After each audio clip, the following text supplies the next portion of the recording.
You're old enough now. Time to find your own place. That's what my father said, his eyes fixed on the TV, not on me. My mother didn't argue, she nodded. After 25 years under their roof, that was how they dismissed me. Like an unwanted tenant, not their child. I laughed. A low, sharp laugh that unsettled them. "Why are you laughing?" my mother asked. I didn't reply. Because answers are cheap. And I had something far more expensive in mind. Growing up, I never had a home. I had walls, rooms, rules. They reminded me daily it wasn't mine. This is our house, our money, our sacrifice. Every corner belonged to them. The food I ate, the bed I slept in, even the air felt borrowed. But I obeyed. I studied, I worked, I built a career while handing over half my paycheck for rent. Rent in a house already paid off. They thought they were clever. They thought I'd always be their captive. What they forgot is whose name was on the deed. My grandfather left the house to me when he died. Not to them, me. I was 16, too young to understand the power of that will.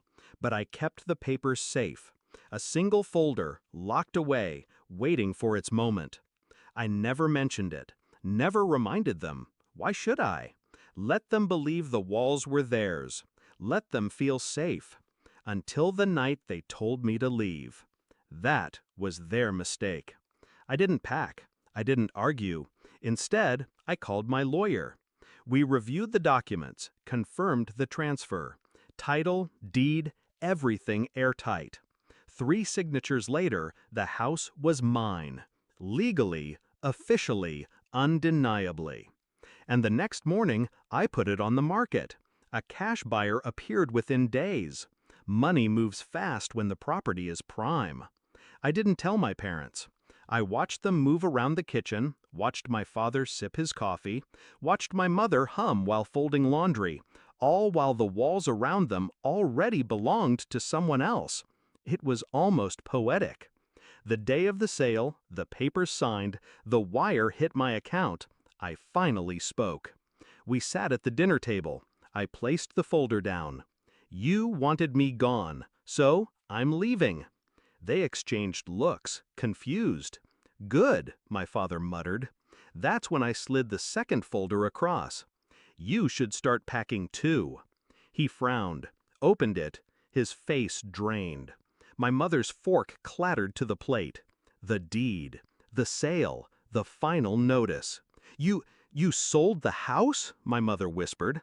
I leaned back, calm. No, I sold my house.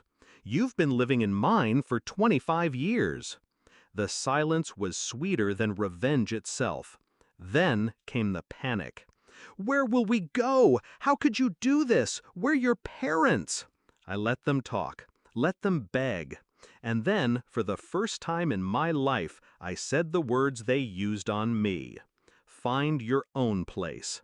They didn't believe it until strangers walked through the door, measuring rooms, discussing renovations. My parents stood frozen, watching their sanctuary slip through their fingers. The closing date arrived. They had no choice, no plan, no power. They were out. And me? I was already gone. I moved farther than they ever dreamed. To Monaco. A glass-walled maison overlooking the sea. $100 million bought me silence, privacy, freedom. No more rules. No more borrowed air. Just space that was truly mine. At night, I drink wine on the balcony and watch the yachts drift by. The Mediterranean breeze carries laughter, music, wealth. None of it feels foreign now. It feels earned. Meanwhile, my parents shuffle between motels and relatives' couches, carrying the bitterness of entitlement stripped away. They raised me reminding me of what wasn't mine. Now, they live with nothing that's theirs. I think back to that night often. My father's flat voice. Time to find your own place. They thought they were pushing me out. What they didn't know was that I was already holding the knife to their comfort, and all I had to do was twist. Do I regret it?